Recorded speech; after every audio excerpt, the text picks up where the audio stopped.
Hello বন্ধুরা, তোমরা সবাই কেমন আছো? আশা করি ভালো আছো, সুস্থ আছো। তো আমিও ভালো আছি। মৌসুমি অফিসিয়াল চ্যানেলে তোমাদের সবাইকে স্বাগত জানিয়ে আজকে চলে এলাম আবার টিভি ব্লগ নিয়ে। তো দেখো, আমি প্লাস্টিক করে তেল নিয়ে এসেছি আর এখন আমি বোতলে ঢেলে দিয়েছি। দিয়ে প্লাস্টিকের গায়ে তো লেগে আছে অনেক জায়গায়। এখন চিংড়ি মাছগুলোকে ভেজে নেব। এটা একটু গরম হবে।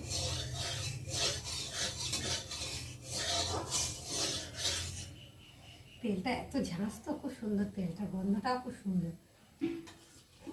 চিংড়ি মাছগুলোকে ভেজে নেব।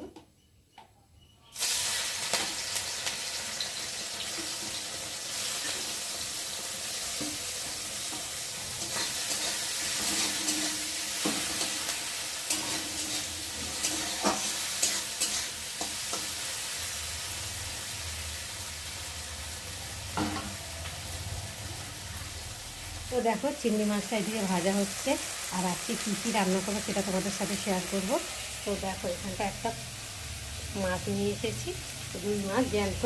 তো ভালো করে কেটে নুন হলুদ মাখিয়ে রেখেছি। আছে কলা দিয়ে, আলু দিয়ে, আর মাছের জ্যান্ত মাছের ঝোল হবে।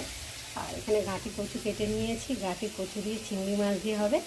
আর এখানটায় যে মাছের জন্যে মশলা করে নিয়েছি, মানে দুটো তরকারি হবে, তার জন্য সেইভাবেই মশলাগুলো করে নিয়েছি। আর এখন চিংড়ি মাছগুলোকে ভেজে তুলে নেব। তো দেখো, চিংড়ি মাছগুলো ভাজা হয়ে গেছে আর এখন আমি মাছগুলোকে তুলে নেব।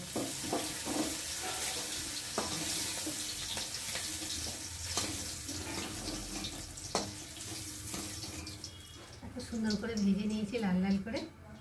আর এখন আমি আরেকটু তেল দিয়ে দেবো।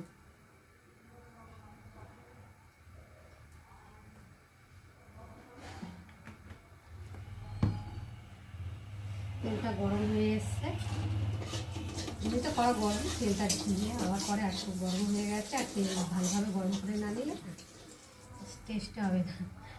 দেখো, তেল দিয়ে দিয়েছি আর এখন ফোড়নে দিয়ে দেবো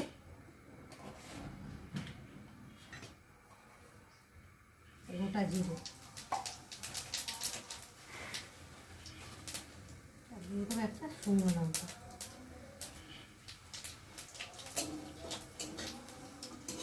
লঙ্কাটা জিরেটা একটু ভালো করে ভেজে নেব। আর এবার আমি দিয়ে দেবো রসুনটা।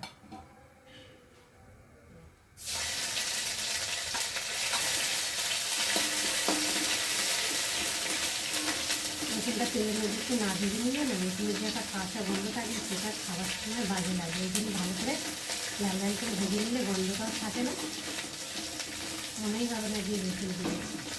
ভালো করে একটু লাল লাল করে ভেজে নিতে হবে। তারপর ভাজা হয়ে গেছে। আর এই যে কচুগুলো কেটে নিয়েছি, এখন তেলের মধ্যে দিয়ে দেবো।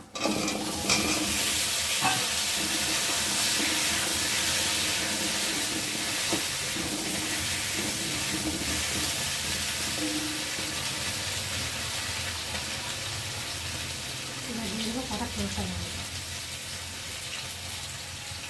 দিয়ে কচুটা একটু। তো দেখো, কচুটা বেশ লাল লাল করে ভেজে নিয়েছি। আর এখন আমি দিয়ে দেবো স্বাদ অনুযায়ী নুন,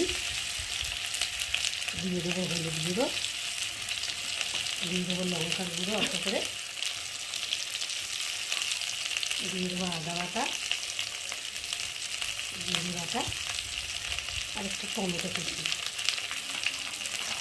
দিয়ে মশলাটা ভালোভাবে কষিয়ে নেব।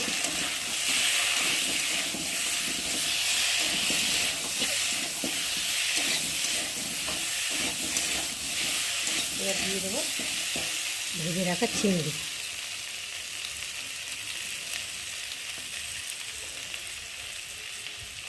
দিয়ে ভালো করে মশলার সাথে মশলাটা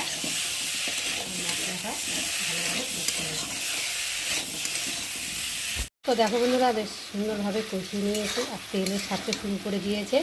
আর মশলা ভাজা ভাজা একটা সেন্টও বেরিয়ে গেছে, দেখতে পাচ্ছে। আর এখন আমি পরিমাণ মতো জল দিয়ে দেবো।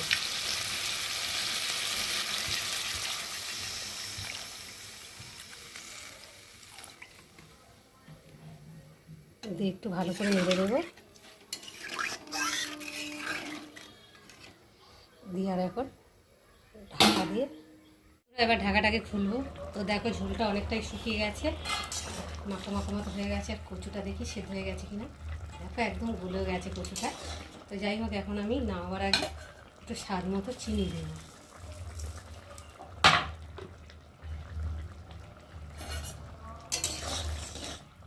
ভালো করে নেড়ে দেবো। দিয়ে এবার ওপর থেকে আমি ধনে পাতা কুচি ছড়িয়ে দেবো।